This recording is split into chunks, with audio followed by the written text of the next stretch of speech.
Olá pessoal, tudo bem? Primeiramente, mais uma vez, muito obrigada por todas as mensagens que vocês me mandaram, tá? Vocês com certeza fazem a diferença para mim. Muitíssimo obrigada, que Deus abençoe cada um de vocês. Eu já estou ótima, tá? Agora é só fazer preventivo, fazer acompanhamento com o urologista para não ter de novo, né? É isso, gente, é se cuidar e ser feliz e seguir em frente. Eu percebo que quando eu falo de experiência minha, outras coisas que não seja essa Portugal, tem muito mais visualização, as pessoas se interessam mais, as pessoas gostam mais e eu me sinto muito melhor quando eu faço isso, quando eu falo da minha experiência, porque a minha experiência ninguém tem, na verdade. Muita gente fala de Portugal e isso daí já tem um monte de gente que já fala de tudo. Qualquer coisa que você vai procurar sobre Portugal, você acha no YouTube. Agora, a minha experiência ninguém tem, eu sou única, nós somos únicos, né? Então, tô sentindo essa necessidade ultimamente de falar, de falar experiências minhas, experiências que pode agregar, que pode ajudar, que pode inspirar outras pessoas. Eu acho que a maioria que me segue aqui, que tá aqui comigo, são pessoas com mais de 50 anos, são aposentados, 60, tem gente de todas as idades, de 80, de 70, que eu acho muito legal isso, tá? Eu gosto muito, tenho muito orgulho de saber que essas pessoas me acompanham com essa idade, que se interessam pelo meu conteúdo, tá? Mas eu sei também que tem jovens também. Então a minha experiência, ela pode valer muito, tanto para os jovens quanto para os mais velhos.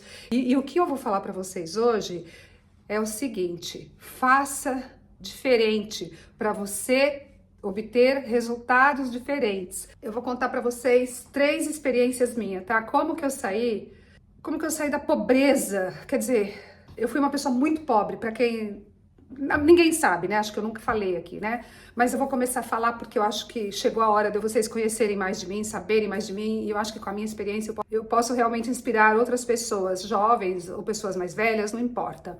Eu não sei nem como começar, tô até meio perdida aqui, tá? Eu vou contar para vocês uma experiência quando eu tinha os meus 16, 17 anos. Eu era muito pobre, a minha família era muito pobre, tá? Nós morávamos num barraco, para ser mais direta, morávamos numa favela. Para quem conhece São Paulo, Osasco, morava em Osasco, tá? Eu morei até 21 anos numa favela em Osasco. E essa favela, para complementar a informação, fomos nós que começamos nessa favela. O nosso barraco foi o primeiro barraco nesta favela. Não sei se tem alguém aqui me assistindo que é de Osasco, que conhece Padroeira 2, a favela do Padroeira 2. Eu nem sei se ela existe, mas deve existir ainda e deve estar imensa, né? Porque deve ter milhares de barracos. Era uma das maiores. Quando eu mudei para lá, eu era pequena, devia ter uns 5 anos, e era o primeiro barraco ali. Meu pai levou o primeiro barraco, meu pai construiu o primeiro barraco, tá? Cheio de buraco, não tinha cimento, era chão de terra, era a miséria, era a pobreza mesmo, tá? Eu fiquei até 17 anos, eu fiquei nesse mesmo barraco. De 17 anos até os 21, eu fui para um outro barraco, um barraco mais sofisticado, um barraco que já tinha cimento no chão, eu já tinha fogão a gás, porque até então era fogão a lenha, era um barraco assim mais chique, tá? Era um lugar mais chique da favela, era na favela ainda, mas era mais pra frente um pouquinho. E eu comecei a trabalhar com 15 anos de idade numa fábrica japonesa em Taboão da Serra. Eu morava em Osasco, nesta favela do Padroeira 2. Assim que eu fiz 15 anos, eu pedi para uma colega que também morava lá na favela, ela já trabalhava na fábrica, e eu tinha muita inveja, porque eu queria muito ter 15 anos e queria muito trabalhar para ajudar minha mãe, para ajudar minha família. Até 15 anos, gente, eu tenho muita história para contar também, tá? Que eu vou contando aos poucos para vocês vão me conhecer bastante agora, saber a minha origem realmente, tá? Mas eu tô começando daqui porque eu quero mostrar para vocês o que eu fiz de diferente para sair da miséria, para poder evoluir como pessoa, para ajudar minha família, para tirar minha família daquela pobreza, daquela miséria que eles viviam, tá? Quando eu fiz 15 anos, a primeira coisa que eu fiz foi pedir para essa menina, para essa colega, né, que eu nem lembro mais nem o nome dela, acho que era Cleide, que eu pedi para ela se tinha vaga lá. Ela pegava um ônibus, um autocarro de manhã lá no Jardim Veloso, que era mais de 1,5 km mais ou menos de lá da favela onde eu morava. Ia um ônibus de manhã às 5 da manhã, pegava os funcionários e levava para o Taboão da Serra para começar o trabalho às 7h30 da manhã. E ela tinha aquele salário fixo, né? E como eu era muito pobre, não tinha nada, eu ainda morava naquele outro barraco, tá? Naquele mais pobre, naquele que era terra, o chão era terra pisada, que era fogão a lenha, que não tinha nem luz elétrica, para vocês saberem de onde eu vim. As aparências enganam, né? Muita gente pensa que sou dondoca, que quem não me conhece, né? Pensa que sou rica. Eu sei o que eu já passei, tá? Depois que eu comecei a trabalhar nessa fábrica, que eu mudei de barraco, que passei a ganhar dinheiro, passei a ajudar em casa, né? E eu me lembro que na fábrica, olha, se eu já não era abençoada, iluminada naquela época. Porque nunca ninguém tinha me ensinado. Imagina, ler, eu não sabia nem que era ler. Eu ia pra escola, mas escola do estado, aquela escola que eu ia só porque estava indo para a escola, né? Porque nunca tive conselho de ninguém, nem do meu pai, nem da minha mãe. Minha mãe teve 9 filhos, para quem não sabe também, nós éramos em 9, aquela casa cheia, eram 2 cômodos, quarto, cozinha, era cheio de criança. E nunca ninguém me ensinou nada. E eu, sozinha, tá? Até eu nunca me esqueci disso, gente, porque me marcou isso, porque eu pensei, como que eu fui tão inteligente assim? Como que eu fui assim? Como que eu tive essa ideia? Para poder evoluir, para poder sair, para poder quebrar aquele ciclo de pobreza.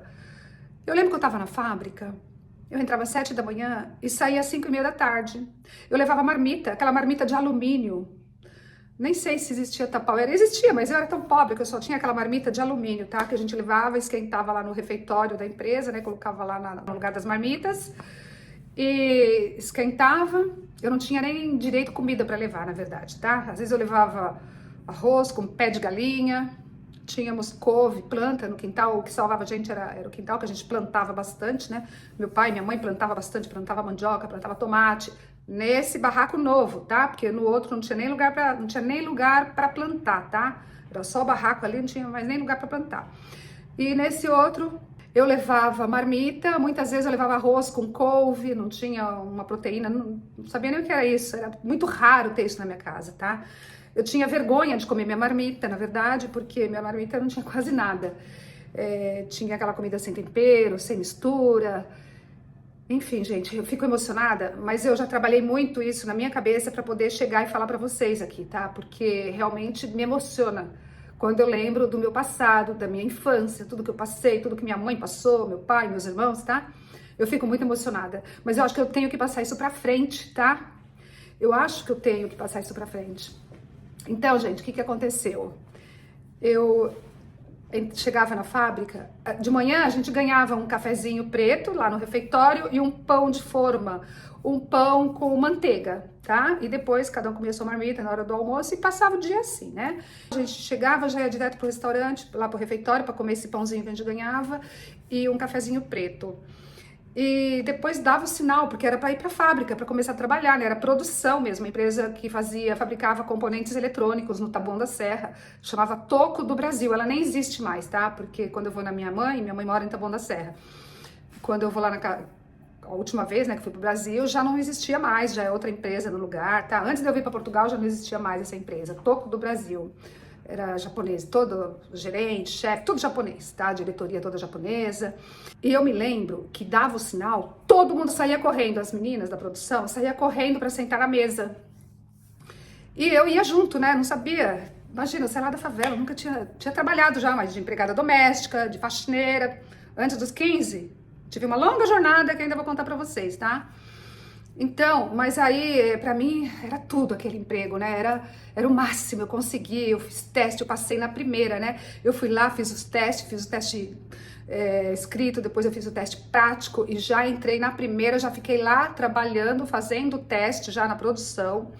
E a gente usava como uniforme, naquela época era Comanche, eu não sei se alguém aqui lembra, se tem alguém dessa época aqui. Lembra que era um Comanche, um tênis azul, era uniforme, tinha que usar aquele Comanche, aquele tênis azul, o jaleco, né, que é aquele de botão na frente, azul também, era um azul piscina, e um lenço branco na cabeça, olha só, tinha que prender o cabelo porque a gente mexia com máquinas, para evitar acidente, né, ou para não cair cabelo nas peças, né, era peça de componentes eletrônicos, componentes para produzir televisão, videocassete, naquela época, que era o que tinha, né. Então, eu lembro que todo mundo corria na hora de entrar e sentava nos seus lugares na produção, né. Era uma linha de produção comprida e cada um com a sua máquina.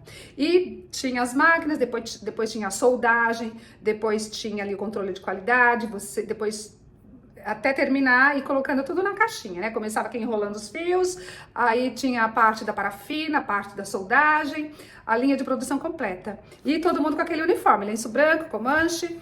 Eu fiquei assim, 1 ano trabalhando assim. Dava o sinal na hora do almoço, todo mundo saía correndo. Depois parecia, sabe quando abre quando você abre assim não sei se é curral, sei lá, que sai os animais, vão tudo correndo? Parecia, a fábrica era assim, as mulheradas, eu não sei se é assim ainda hoje nas fábricas, acho que não, né, não sei. Naquela época todo mundo ia correndo e eu corria junto com elas.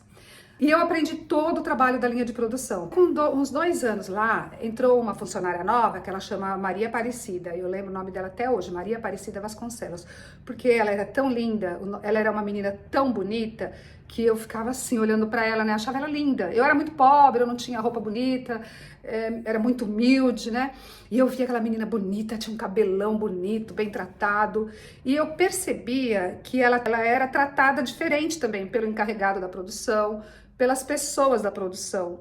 E eu percebi que ela também se comportava diferente. Ela não corria, dava o sinal, ela ia calmamente. Na hora do almoço, ela não sumia como a maioria. Ela ficava lendo um livro ali, bem no lugar à vista do chefe, né? Ela ficava por ali. E eu comecei a perceber que ela era tratada diferente, parecia ser privilegiada. Não, é que ela era diferente, então ela era tratada diferente. E eu comecei a me comportar igual ela. Igual ela. Eu falei assim, vou me comportar igual ela, porque eu também quero ser bem tratada, eu também quero... E eu percebi que logo ela estava com uma fitinha amarela, porque quando você era promovido na produção, eles colocavam uma fita amarela, igual o capitão no jogo de futebol, colocava uma fitinha amarela. E eu olhava aquela fitinha e falava assim, eu também quero tanto essa fitinha, né? Um dia eu quero ter uma fitinha dessa no meu jaleco também, né? Quero ser promovida, não quero ficar a vida inteira assim, eu quero ganhar dinheiro, eu quero... A minha sede de ganhar dinheiro, de ajudar minha mãe, de tirar minha mãe daquela miséria, era tanta, que era só isso que eu pensava, gente. Eu ficava olhando para ver se tinha alguma oportunidade. E daí essa menina foi promovida e eu comecei a me comportar como ela, me aproximei dela, fiz amizade com ela. Logo eu estava sendo a líder da linha de produção. Eu era líder, ela também era numa outra linha. Fui promovida, ganhei minha fitinha, fiquei muito feliz. E eu ainda queria, né, claro, continuar a minha jornada, né, crescer cada vez mais. Então eu era impecável, eu era líder da produção, eu dava bons resultados, mas o meu desejo ainda era sair da produção. Eu achava o máximo quando eu via as secretárias trabalhando no escritório, para mim, quem trabalhava no escritório eram as pessoas mais inteligentes, as pessoas que tinham estudo. Eu enxergava assim naquela época, né? Não tinha muita noção, né? Não tinha conhecimento, era muito ingênua, muito humilde, né? Então eu via as pessoas que não usavam uniforme, que trabalhavam lá com o chefe, direto com o chefe, eu achava isso o máximo. E aí eu pensei, essa vai ser a minha próxima etapa, é isso que eu quero, né? Quero ser secretária. E daí eu já estava sendo líder de produção, comecei a ficar mais próxima, né, do encarregado da produção, já que eu era líder, né? E deixei claro para ele que o que eu queria mesmo era trabalhar no escritório, que eu tinha muita vontade de trabalhar no escritório. E eu lembro que eu trabalhava de dia e eu estudava à noite. Eu lembro que eu saía, né, às 5h30 da produção, depois de meia hora pegava o ônibus e ia de volta, né, lá para o Padroeira 2, e eu descia lá na Vila Pestana, num lugar que era bem longe da minha casa, onde eu estudava o colegial à noite, que seria acho que é o ensino médio, antes da faculdade. Eu descia do ônibus e andando até lá, acho que eu andava uns 3 quilômetros para chegar lá, porque o ônibus parava longe e eu ia direto do trabalho para a escola ainda. Eu continuava estudando, na hora do almoço eu pegava livro para ler, eu queria que os chefes me enxergassem diferente, eu queria que eles vissem que eu era esforçada, que eu era inteligente, que eu merecia ser promovida.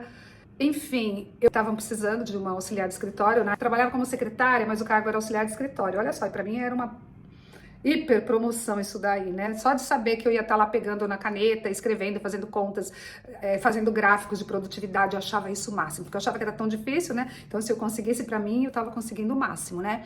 E chegou o momento que precisou, né? E me deram a oportunidade, e eu fui.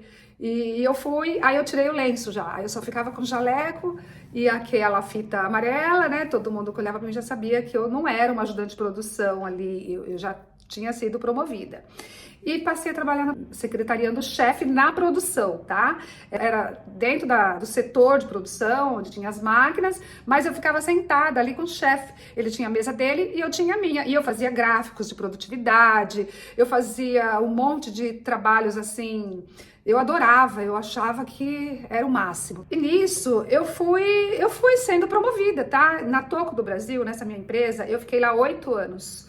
Até quando eu saí de lá, eu era secretária, eu era auxiliar de escritório, registrada auxiliar de escritório, mas era como secretária ali na produção. E daí eu lembro que a Sharp era um cliente da Toco do Brasil, que a Sharp fabricava televisão, videocassete, aparelhos de som naquela época, né? Eu conversava muito com meu chefe também e ele sabia o quanto eu era pobre e o quanto eu tinha desejo de crescer, de evoluir, de tirar minha família dali de onde eu estava. Ele via em mim toda essa força de vontade, essa energia que eu tinha.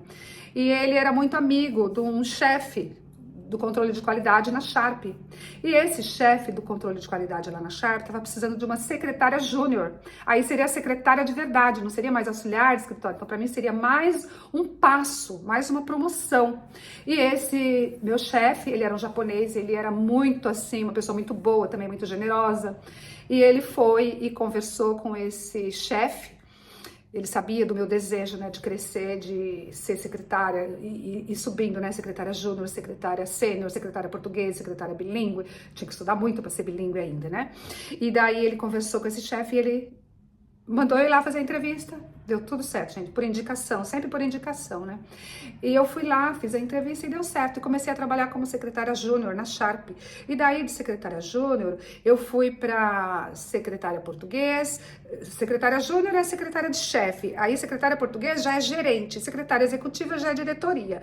E eu fui ser secretária do chefe, depois eu fui promovida a secretária português, fui ser secretária do gerente de promoções e propaganda da Sharp, e marketing, que era uma área que eu adorava, né, tinha muitos convites para festas com celebridades, aquela época, né, que tinha muito, que era publicidade na televisão, não existia YouTube, nada disso, né.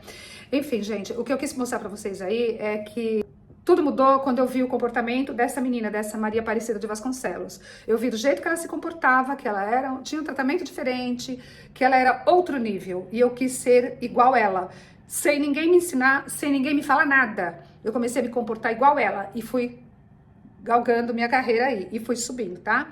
Depois, quando eu cheguei a secretária português, eu fiquei um tempo, né? Aí ficava uns 2 anos e já estava galgando o próximo passo, né? O próximo nível de secretária, que era a secretária executiva. Mas eu não falava inglês. Nisso eu estava estudando já à noite, né? Terminei meu colegial e comecei a fazer faculdade de letras, porque a minha intenção era sempre subir mais um nível. E eu sabia que para ser secretária executiva tinha que falar inglês. Então eu comecei a fazer letras, faculdade de letras, não porque eu escolhesse letras, porque eu queria fazer letras, porque era o único que eu podia pagar naquela época, era um dos cursos mais baratos, era o único que eu podia pagar. Daí prestei vestibular, entrei e comecei a fazer letras. E quando você termina o curso de letras, você tem que dar aula, você tem que fazer estágio, tinha que dar aula de português e de inglês, porque eu fiz letra, licenciatura plena, português e inglês, tá? E quando eu tava secretária do gerente, eu já estava de olho numa vaga de secretária executiva. E daí, como que eu ia fazer para ser promovida?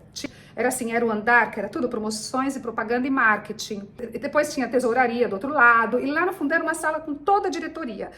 Todos os diretores ficavam naquela sala, né? Todas as secretárias dos diretores, a secretária do presidente. O presidente ficava numa sala bem chique lá no final. E tinha a secretária dele, que era uma japonesa também, tá? Era Kaoi o nome dela.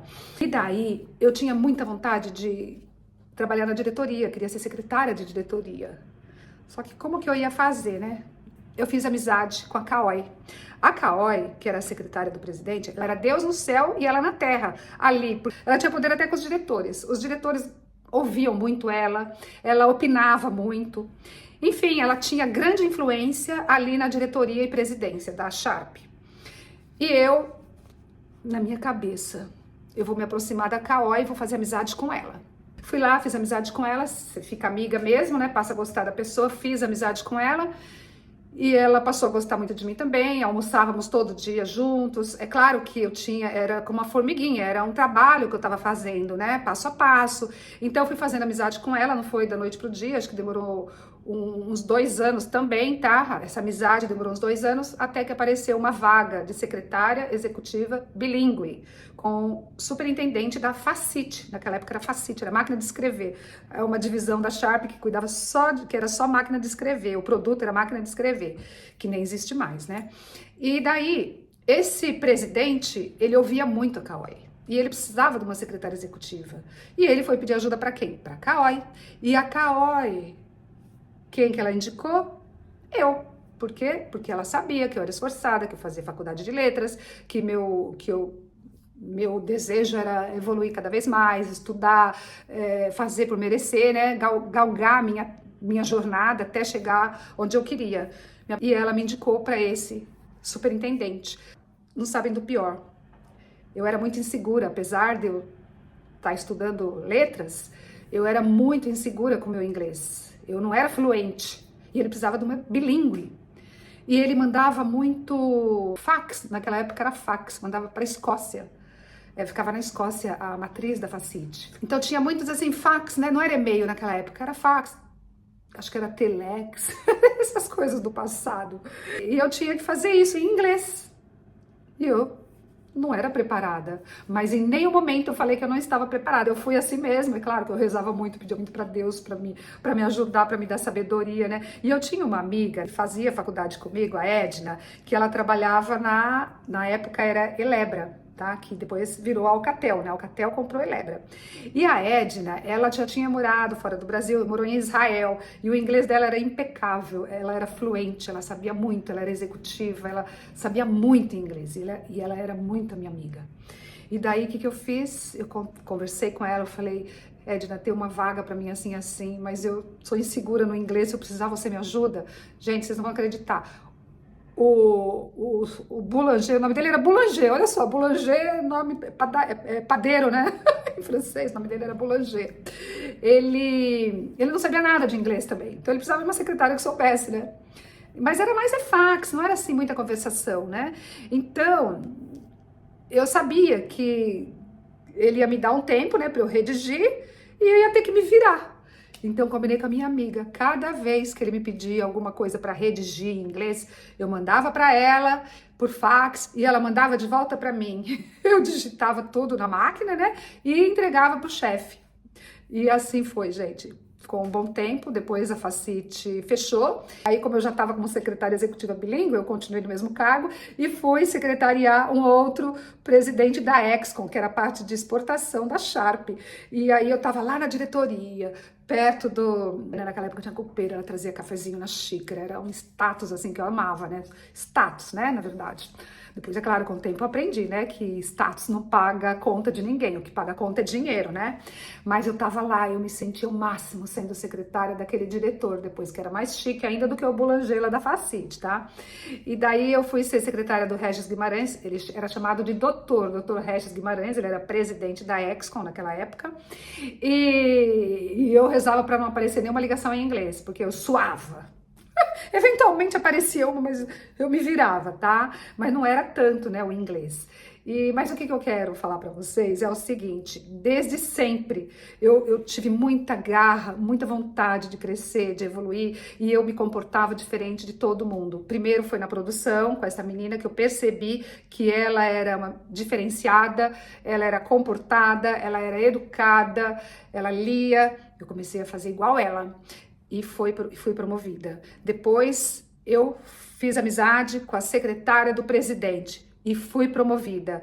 Eu peguei o cargo sabendo que eu não sabia muito inglês, mas eu estava confiando na natureza, eu estava confiando que eu iria conseguir, de alguma forma eu iria conseguir. Então, nunca falei não, fui. Várias vezes, gente, eu me vi nessa situação. Vou parar aqui, porque o vídeo tá muito longo. Eu espero que vocês estejam gostando, né? Que dê para vocês entenderem o que eu quero passar, a mensagem que eu quero passar. Que sempre tem um jeito, que você tem que agir diferente, se comportar diferente para você chegar num resultado diferente, tá? Eu vivia na miséria, na pobreza total, que um dia eu vou contar para vocês, eu vou contando aos poucos, tá? E foi assim que eu comecei a me destacar profissionalmente, foi assim que eu saí da produção, de ajudante de produção, e fui para líder de linha de produção, depois fui para auxiliar de escritório, depois eu fui para secretária júnior, secretária portuguesa, secretária executiva bilíngue. E a Sharp foi o meu trampolim para ir para a Alcatel, que eu vou deixar para uma outra parte contar para vocês, tá? Que lá na Alcatel também eu entrei como secretária executiva bilíngue, depois eu fui promovida a compradora. Eu vou contar minha carreira para vocês inteirinha até chegar hoje, tá? E vou contando minhas experiências, mas eu quero que seja mais curta, não vou ficar contando vídeos tão longos assim não, tá bom? Então, olha, você tá aqui em Portugal, onde quer que você esteja, você tá na produção, você tá na limpeza, faça diferente, faça o melhor que você pode, faça com amor, se comporte diferente, faça diferente dos outros, não faça igual, estuda, se prepara e vai com tudo, mas se prepara para você merecer, para você se sentir merecedora, você se prepara, como eu estudava, eu me esforçava muito, tá? Estuda em paralelo ao teu trabalho, ame seu trabalho, seja qual for, agradeça a Deus pelo seu trabalho e você vai ver que você vai progredir, que você vai vencer, mas você tem que confiar em você, você tem que ter essa energia para você crescer, tá? Espero que você tenha gostado, faça seu comentário se você gostou, muito obrigada, até o próximo vídeo, um beijo.